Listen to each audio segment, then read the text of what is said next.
আসসালামু আলাইকুম। আজকে আমরা আলোচনা করব মিন ভ্যালি থিওরাম অর্থাৎ গড়-মান উপপাদ্য। এই উপপাদ্যগুলো থেকে কিভাবে আমাদের এমসিকিউ কোশ্চেন করবে।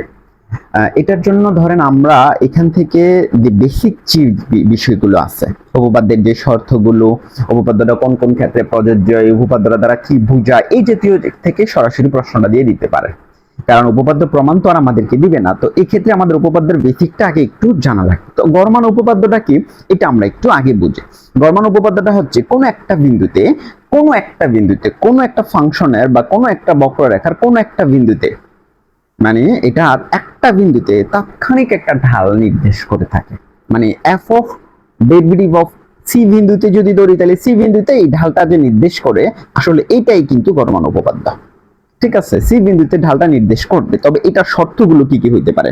তাৎক্ষণিক একটা সি বিন্দুতে ঢাল নির্দেশ করবে, অর্থাৎ একটা বিন্দুতে, মানে গড়-মান উপপাদ্যর মিনিংটাই হচ্ছে একটা বিন্দুতে সে কি নির্দেশ করবে, একটি বিন্দুতে ঢাল নির্দেশ করবে। একটি বিন্দুতে গড়-মান উপপাদ্য মূল জিনিসটা কি, একটা বিন্দুতে ঢাল নির্দেশ করবে, মানে তাৎক্ষণিক একটা ঢাল নির্দেশ করে। এই হচ্ছে ঢালটা কি নির্দেশ করে। তো আমরা কোন বিন্দুতে বের করছি, আমরা ধরেন সি বিন্দুতে ঢালটা বের করছি। এখানে আমরা সি বিন্দুতে ঢালটা বের করলে আমরা তো জানি ঢাল মানে কি dy/dx। যদি আমরা সি বিন্দুতে বের করি তাহলে এটাকে আমরা ডেরিভেটিভ লিখতে পারি না, এটা কি ডেরিভেটিভ f of x, এটাই তো এটা না। তো আমরা যদি সি বিন্দুতে বের করি তাহলে f of x এর জায়গায় f ডেরিভেটিভ অফ c লিখছি। এখন ধরেন আমরা যদি এই জিনিসটাকে একটু ভালো করে বুঝি, এটা হচ্ছে আমাদের x অক্ষ একটা, y অক্ষ একটা। ধরলাম এটা একটা ফাংশন, ধরলাম আমরা এটা একটা ফাংশন, মানে এটা y f of x একটা function, y f of x function. এই ফাংশনের দুটো বিন্দু ধরলাম, একটা p বিন্দু একটা q বিন্দু, একটা p বিন্দু একটা q বিন্দু। p বিন্দুর ভুজ যদি a হয় এবং এটার ভুজ যদি b হয়, ঠিক আছে, তাহলে এই ফাংশনটা যেহেতু y f of x, তো আমি যদি এই f of x এ এর মান বসাই, তাহলে f of b যেটা হবে এটা কুটি হবে না, f of a এর মান যদি বসাই দেই, তাইলে এখানে a বসাই যেটা পাবো এটাই তো y কুটিটা। আবার এখানে f of b মানে b বসাইলে, এই যে b মানটা যদি এখানে বসাই দেই, তাইলে y এর মান যেটা পাবো সেটা ওই বিন্দুর কুটি না। ক্লিয়ার কিনা? তাহলে আমি এখানে p বিন্দুটা পাইলাম, q বিন্দুটা পাইলাম। এই দুই বিন্দুর মধ্যবর্তী যদি একটা বিন্দু হয়, ঠিক আছে, এই দুই বিন্দুর মধ্যবর্তী একটা যদি বিন্দু হয় সি, দুই মধ্যবিন্দুর বিন্দু যদি সি হয়, তাহলে আমি যদি এইটাকে যদি সোজা যোগ করি, এটাকে যদি সোজা যোগ করি, তাহলে এটা হবে x a বিন্দু, এটা হবে x b বিন্দু। এই বি বিন্দু, এবার এই দুইটা মাঝখানে বলতে একদম মিডল না, মাঝখানে কোন একটা বিন্দুতে আমি তাৎক্ষণিক একটা ঢাল বের করতে চাই। কোন বিন্দুতে? তার মানে আমি ধরলাম এখান থেকে যদি আমি এখানে যাই x কোন বিন্দুতে, সি বিন্দুতে, তাহলে সি বিন্দুতে ঢাল যদি বের করতে চাই, সি বিন্দুতে ঢাল যদি বের করতে চাই, শুরু এই সি বিন্দু যে ফাংশনটা, ওই যে ব্যবধিতে আমরা কাজ করতেছি, ওই ব্যবধির এই যে শেষ, এই ঢালটা কি হয়, ওই যে x2 - x1, মনে আছে ঢাল মানে কি x2, ওই যে ঢাল m আমরা জানি যে দুইটা বিন্দু y2 - y1 ডিভাইডেড বাই কত, x2 - x1 না ঢালটা। তো সেই অনুযায়ী fb - f of a, f of b - f of a divided by b minus এই যে b মাইনাস a, তাহলে এই হচ্ছে ঢাল। আর এই যে f ডেরিভেটিভ অফ c, এই যে ঢালটা আমরা পাইলাম, এটাই মূলত আমাদের গড়-মান উপপাদ্যের একদম মূল উপপাদ্যটা। এখন আসেন এই a আর b এর ক্ষেত্রে কি হইতে পারে, a আর b এর ক্ষেত্রে কি হইতে পারে। a আর b এর ক্ষেত্রে দেখেন, এই যে ফাংশনটা আমরা দেখছি, এই যে ফাংশনটা a আর b এর জন্য, এই ab এখান থেকে a যে এখান পর্যন্ত, এই যে ব্যবধির মধ্যে বদ্ধ ব্যবধিতে এটা অবিচ্ছিন্ন, বদ্ধ ব্যবধিতে এটা কি হবে, অবিচ্ছিন্ন হবে। তার মানে এখান থেকে এই পর্যন্ত কোথাও সে বিচ্ছিন্ন হবে না, কোথাও তার লোপ হবে না, ঠিক আছে, ভাঁজ হবে না, কোথাও সে ভাঁজ হবে না, এবং এটা খোলা ব্যবধিতে সে অন্তরীকরণযোগ্য হবে। তার মানে যেই ব্যবধিতে এই অবিচ্ছিন্ন, সেই ব্যবধিতে অন্তরীকরণযোগ্য সব সময় না। কোন ফাংশন কোন একটা ব্যবধিতে যদি অন্তরীকরণযোগ্য হয়, মনে রাখবেন সেই ব্যবধিতে নিশ্চিন্তে সে অবিচ্ছিন্ন হবে, কিন্তু অবিচ্ছিন্ন হলেই যে অন্তরীকরণযোগ্য হবে তেমনটা না। তবে এই ফাংশনটা বদ্ধ ব্যবধিতে এখান থেকে a থেকে b তে অবিচ্ছিন্ন, এবং খোলা ব্যবধিতে a থেকে b তে সে অন্তরীকরণ যোগ্য হইলে, তাইলে এখান থেকে আমি কি কি জিনিস বুঝলাম, মূলত এটাই আমাদের গড়-মান উপপাদ্য। কি বুঝলাম, যে গড়-মান উপপাদ্য দ্বারা বোঝায় কোন একটা বিন্দুতে ঢাল গড়মান উপপাদ্যের দুটো বিন্দু থাকবে এবং গড়মান উপপাদ্য প্রযোজ্য হবে তখনই যে দুটো বিন্দু দিবে, যে দুটো বিন্দুর মধ্যে আমি বার করবো, যে দুটা বিন্দু, সেই দুটা বিন্দুর মধ্যবর্তী জায়গাটা অবিচ্ছিন্ন হইতে হবে বদ্ধ ব্যবধিতে, এবং এটার খোলা ব্যবধিতে অন্তরীকরণ যোগ্য হইতে হবে। ঠিক আছে, অন্তরীকরণ যোগ্য হইতে হবে এবং এটার একটা কি নির্দেশ করে, একটা বিন্দুতে ঢাল নির্দেশ করে।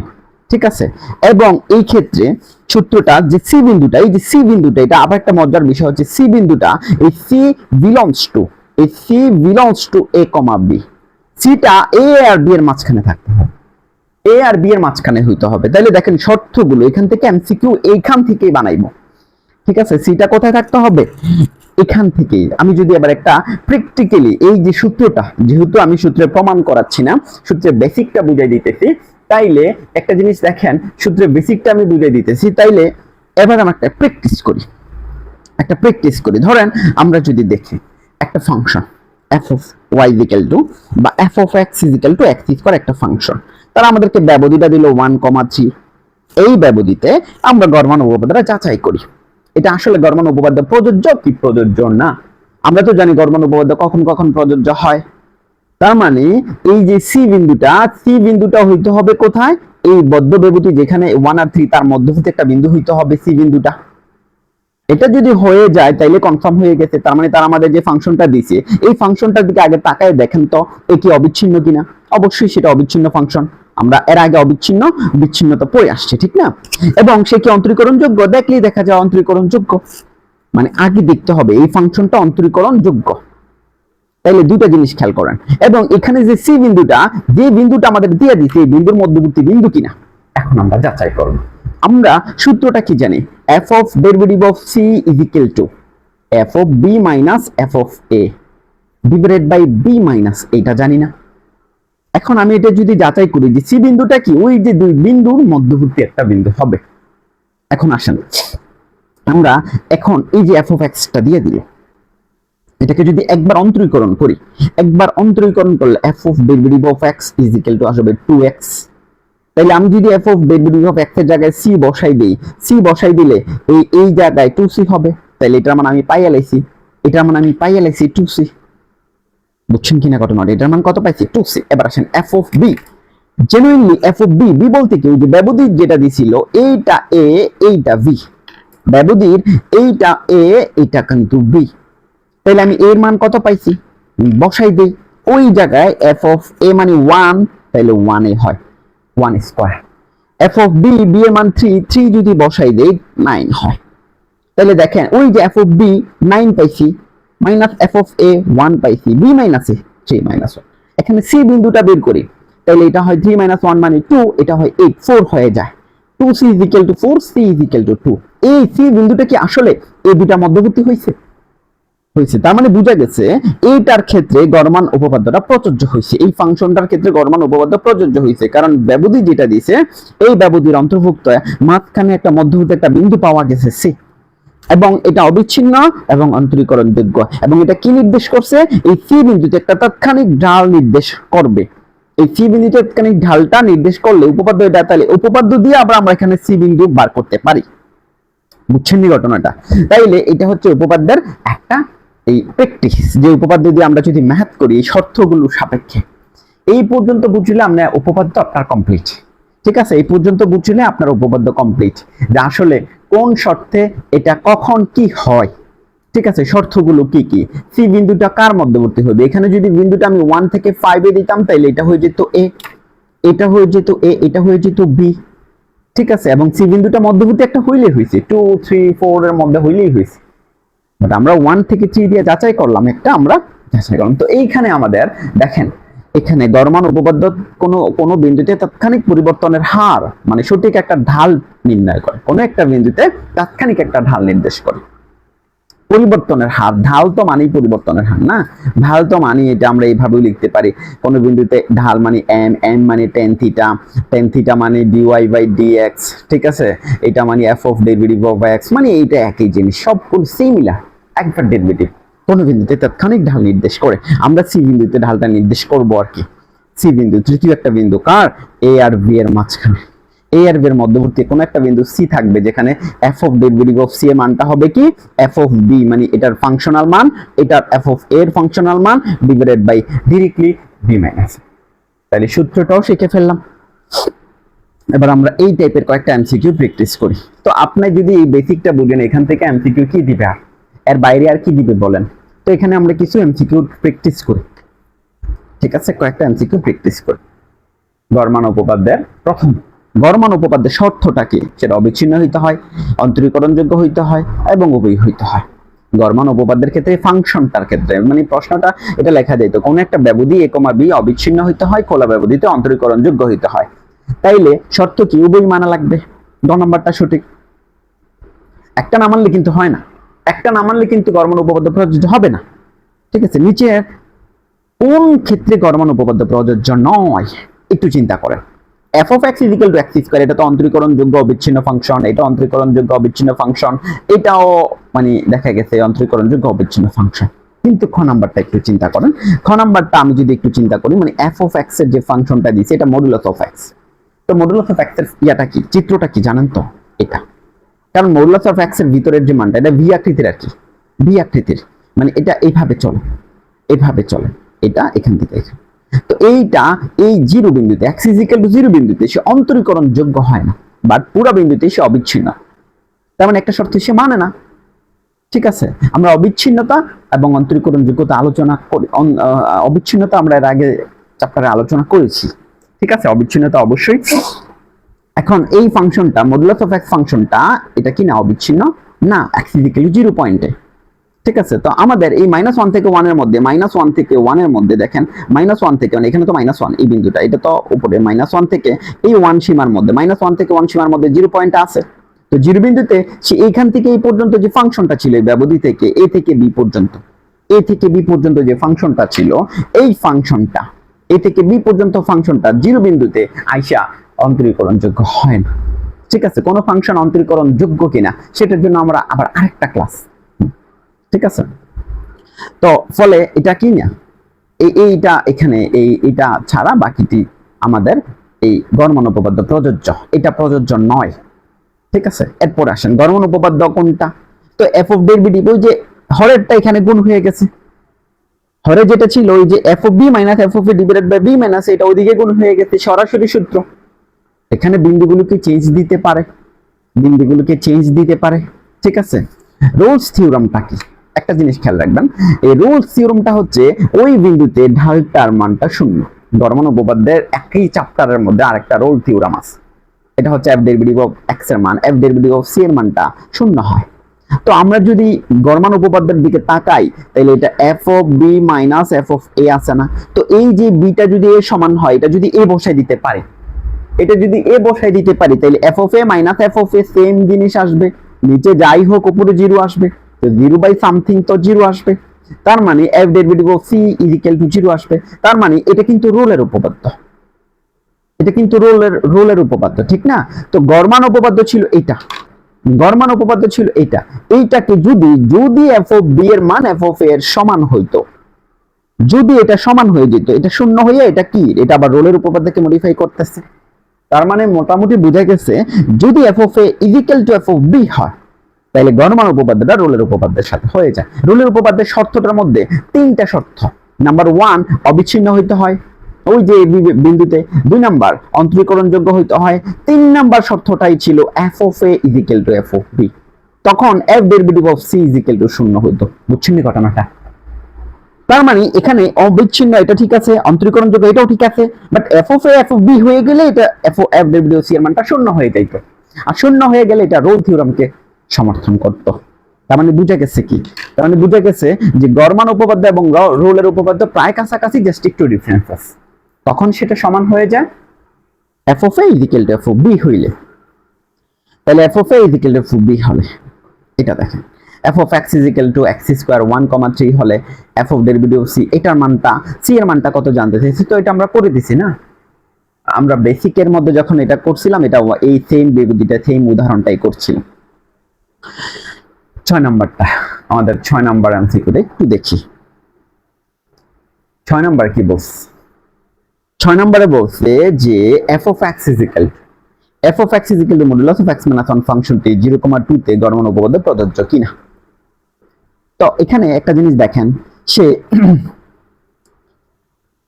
এটা একটু ভুল করছি, মডুলাসের ফাংশনগুলো মোটামুটি একটা বিন্দুতে সে অন্তরীকরণযোগ্য, এখানে অবিচ্ছিন্নটা কাইটা অন্তরীকরণযোগ্য হবে, অন্তরীকরণযোগ্য নয়, এটা অন্তরীকরণযোগ্য নয়, যোগ্য নয় এই ফাংশনটা, অর্থাৎ মডুলাসের ফাংশনটা সে অন্তরীকরণযোগ্য না। এটা একটু ভুল হয়েছে, এটা কারেকশন করে দেবেন, তাহলে উত্তর এটা হবে আর কি।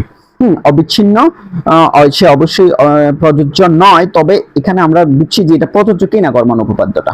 তো এটা প্রযোজ্য নয়, ঠিক আছে, কিন্তু কি কারণে প্রযোজ্য নয়? অবিচ্ছিন্ন না, এটা অবিচ্ছিন্ন function, x equal to modulus of 1 অবিচ্ছিন্ন ফাংশন, বাট এটা প্রযোজ্য নয় এই কারণে যে অন্তরীকরণযোগ্য নয় ফাংশনটা। অন্তরীকরণ দুইটা শর্ত মানা লাগে, সে এই অন্তরীকরণযোগ্য নয় এটা মাস। x ইকুয়াল টু 1 বিন্দু হলো 1 বসাই দিলে তো ওই আগের ফাংশনটাই আছে মডুলাস অফ x। তো সেই হিসাবে মডুলাস অফ জাতীয় ফাংশনগুলো সাধারণত অন্তরীকরণযোগ্য এখানে হয় না, ফলে এটা কি হয়, এই ফাংশনগুলো সাধারণত ওই বিন্দুতে, এটা 0 ধরলে x এর মান 0 ধরলে এই বিন্দুতে সে কি হয়, অন্তরীকরণযোগ্য হয় না। তার মানে এই বিন্দুতে যেহেতু অন্তরীকরণযোগ্য হয় না, তার মানে সেটা গড় মান উপপাদ্য প্রযোজ্য হবে না। ঠিক আছে, আমরা একটু ক্লিয়ার করে নেব। পরবর্তী f of derivative of x এত ইন্টারভাল এত, তাহলে গড় মান উপপাদ্য অনুযায়ী c এর মানটা কত? দেখেন, আমাকে একবারে মূল ফাংশনটা f of derivative of x দিয়ে দিছে, এটার মধ্যে অনেক কিছু আছে, অনেক ঝামেলা আছে। ব্যবধিটা বলে দিছে 0 থেকে 3, তার মানে বুঝা গেছে। তার মানে আমরা একটা মান পাইয়ে ফেলছি। কি মান পাইছি একটু দেখেন তো, এটা a, এটা কিন্তু v, এটা a, এটা কিন্তু b পাইছি। এখানে কিন্তু ডেরিভেটিভ আছে। তো আমি যদি c বিন্দু বের করতে চাই, ডেরিভেটিভ অফ c বসাই দিলে তো এটা তো 3c স্কয়ার মাইনাস 6c চলে আসলো। তাইলে আমার যে সূত্রটা ছিল একটু চিন্তা করেন, f of derivative of c is equal to f of b minus f of a divided by b minus a। তো আমাদের কাছে f of derivative of c এর মানটা কিন্তু জানা। কত জানা? এটা হচ্ছে 3c স্কয়ার মাইনাস এর 6c। f of a b minus a 3 minus 0 মানে 3 minus 0 লিখলাম। f of b minus f of এর মান কি জানা? আর আমাকে কি f of x এর ফাংশনটা দিছে যে আমি বের করে ফেলবো? না। দেখেন, ডেরিভেটিভ থেকে যদি এটাকে সমাকলন করি, মানে ইন্টিগ্রেশন করি, মূল ফাংশনটা পাওয়া যায়, মানে মূল ফাংশনটা পাওয়া যাবে। মানে এটাকে যদি ইন্টিগ্রেশন করি, তাহলে ইন্টিগ্রেশন করলে এখানে হয় 3, আর এটা হবে x কিউব ডিভাইডেড বাই আবার 3, এটা হবে 6, এটা হবে x স্কয়ার ডিভাইডেড বাই 2, এটা 3 3 কাটা গেল x কিউব, আর এখানে হয়ে গেল মাইনাস 3 x স্কয়ার 3 3। তার মানে f অফ x এর মানটা পাইছি কত? x cube minus 3x square, but একটা তো ধ্রুবক আসে, ধ্রুবকটা আনে। তাহলে এখন আমাদের f অফ এই যে x এর জায়গায় আমি যদি এই জায়গায় b এর মানটা বের করি, মানে 3 বা 0 বসাই, 0 বসাইলে এটা c আসবে। f অফ যদি 3 বসাই, তাহলে 3 বসাইলে কত আসবে? ঠিক আছে, 0 বসাইলে তো দেখেন এইখানে যেহেতু আমার ফাংশনটা যেহেতু এটা, এই x এর জায়গায় যদি আমি 0 বসাই, 0 বসাইলে তো এটাও 0 এটাও 0, তাহলে c থাকলো। 3 বসাইলে এটা হবে 27, 9 27, তাহলে এটাও c আসবে। তাইলে এখন দেখেন এটা c মাইনাস, উপরে 0, উপরে 0 মানে পুরোটা 0, নিচে 3 থাকলো। তাহলে 3 যদি কমন নেই, 3c যদি কমন নেই, তাহলে থাকতেছে কত? c minus 2। তাহলে 3টা ওদিকে চলে গেলে c ইনটু c মাইনাস 2 থাকতেছে। ঠিক আছে, তাহলে c ইজ ইকুয়াল টু 0 অথবা c ইজ ইকুয়াল টু 2। এখন চিন্তা করেন অপশনের মধ্যে কি আছে। c বিন্দুতে c ইজ ইকুয়াল টু 0 বিন্দুতে কিন্তু সে কিনা অন্তরীকরণযোগ্য না। c ইজ ইকুয়াল টু 0 বিন্দুতে কিন্তু এই ফাংশনটা অন্তরীকরণযোগ্য হবে না। তার মানে আমরা যদি c ইজ ইকুয়াল টু 2 হবে উত্তর, c এর মানটা কত হবে? 2, কারণ এখানে এই 0 থেকে 3, তাহলে অপশনে এখানে কত আছে? 2 আছে, ক নাম্বারটা। দেখেন এইখানে আমাদের f of x ফাংশনটাই দেয় নাই, কোন অন্তরীকরণ ডেরিভেটিভ থেকে আমরা যোগজীকরণ কইরা ইন্টিগ্রেশন কইরা মূল ফাংশনটাতে চলে আসে, মানে f of x। ঠিক আছে, f of x এ চলে আসছে। তারপরে দেখেন পরেরটা, f of x root x হয়, তাহলে কোন ইন্টারভালে গড় মান উপপাদ্যটা প্রযোজ্য হবে? এটা দেখেন, এইটা দেখলে তো কি বোঝা যায়, f of x is equal to root x, root x এর এই মানটা কি 0 হবে? x এর মানটা অবশ্যই 0 থেকে বড়, বা কারণ বাস্তব হইতে গেলে যদি সে বাস্তব হইতে হয়, তাহলে x এর মানটা কত? 0 থেকে বড় অবশ্যই হবে, কারণ রুটের ভিতরে যেহেতু আছে, তার মানে এটা আর কমপ্লেক্স না, তার মানে x এর মানটা 0 থেকে বড় হইতে হবে। তার মানে এখানে 0 থেকে 4 আছে, তার মানে এটা আমাদের হবে না। ঠিক আছে, এটার মান কি 0 সমান হইলে, তাইলে আমাদের এখানে 0 হবে না, 0 বিন্দুতে অন্তরীকরণযোগ্য হয় না। তাহলে জিরোটা হবে না, তাহলে আমাদের মানটা হইতে হবে 0 থেকে বড়। 0 থেকে বড় কোন ব্যবধিটা আছে? 1 থেকে 4 এই ব্যবধিটা 0 থেকে বড়। 1 থেকে 4 এই ব্যবধিটা 0 থেকে বড় আছে। ঠিক আছে, জাস্ট একটু টেকনিক্যালি আনসারটা করতে হবে আর কি। এটা f of a f of b হয়, তাহলে গড় মান উপপাদ্য থেকে কি পাওয়া যায়? তখন তো গড় মান উপপাদ্য থেকে রোলের উপপাদ্য পাওয়া যায়। আমরা জানি যে f of a equal to যদি f of b হয়ে যায়, তখন f of derivative of c এর মানটা কত আসতো? 0। তখন সেটা রোলের উপপাদ্যকে সমর্থন করত। এটাই কন্টিনিউয়াস কিন্তু ডিফারেন্সিয়েবল না, অন্তরীকরণযোগ্য নয়। তখন কি গড় মান উপপাদ্য সব মানে গড় মান প্রযোজ্য হবে না? কারণ হবে না, তখন তো গড় মান উপপাদ্য প্রযোজ্য হবে না, কখনোই প্রযোজ্য নয়। এটাই সঠিক। কিছু ক্ষেত্রে প্রযোজ্য হবে না গড় মান উপপাদ্য আর কি। এটা ভাষাটা একটু লিখতে হবে আর কি, প্রশ্নগুলো আমার একটু গোছানো হয় না আপনারা। কখনোই প্রযোজ্য নয়, মানে যদি একটা মানে অবিচ্ছিন্ন হয় কিন্তু অন্তরীকরণযোগ্য হয় না, তাহলে কখনোই গড় মান উপপাদ্য প্রযোজ্য হবে না। ঠিক আছে, মিন ভ্যালু থিওরেম কি প্রকাশ করে? দেখছেন কি প্রকাশ করে? অন্তত একটা বিন্দু সঠিক ঢাল নির্ণয় প্রকাশ করে। কি নির্ণয় করে? এটা হচ্ছে ঘ নাম্বার। এই উত্তরটা কি? ঠিক আছে, একটা বিন্দুতে কি কি অন্তত একটা বিন্দুতে সঠিক ঢাল নির্ণয় করে, একটা বিন্দুতে সঠিক ঢাল নির্দেশ করে। এটা হচ্ছে আমাদের মিন ভ্যালু থিওরেমের যে মূল কাজ। এখানে একটা জিনিস দেখেন, এইটার উত্তরটা সরাসরি একটু জাস্ট আইডিয়া করে মনে রাখবেন। তো উপপাদ্যটা বুঝলেন, এই উপপাদ্য দিয়ে কেমন ধরনের প্রশ্ন আসতে পারে, উপপাদ্যটা যদি আপনি এ টু জেড বুঝে ফেলেন, তখন ইজিলি আপনি নিজেই অনুধাবন করতে পারবেন এখান থেকে কেমন মানের প্রশ্ন আসতে পারে, কি আসতে পারে না আসতে পারে। আশা করি আপনারা বুঝে ফেলবেন। ঠিক আছে, তো আমাদের গড় মান উপপাদ্য আজকে এই পর্যন্তই। তবে আরেকটা জিনিস কি দেখেন, গড় মান উপপাদ্যের আরেকটা জিনিস আছে, এটা থেকে প্রশ্ন আসবে না এমসিকিউ। দ্বিতীয় গড় মান উপপাদ্য, দ্বিতীয় গড় মান উপপাদ্যের আলোকে মানে এখান থেকে আমি এমসিকিউ দিই নাই, জাস্ট এটা উঠাই রাখছি। যাদের দরকার একটু দেখে যেতে পারেন, আমি ইয়াতে পিডিএফ এটা দিয়ে দেবো। এটা থেকে এমসিকিউ প্রশ্ন আসবে না, গড় মান উপপাদ্য থেকে আশা করি প্রশ্ন আসবে। দ্বিতীয় গড় মান উপপাদ্যটা তেমন একটা গুরুত্বপূর্ণ না, বা এটা মানে এটা থেকে এমসিকিউ বানানোর মতন তেমন একটা জায়গা নাই। তো আমরা প্রথম যে মানে গড় মান উপপাদ্য, বা যেটাকে আমরা মধ্যমান উপপাদ্য নামে চিনি, মিন ভ্যালু থিওরেম, এটা কিন্তু খুবই গুরুত্বপূর্ণ। এখান থেকে প্রশ্ন আসার সম্ভাবনা আছে, কলেজে বিশেষ করে প্রশ্ন আসার সম্ভাবনা অনেক বেশি। ঠিক আছে, দেখা হবে পরবর্তী ভিডিওতে।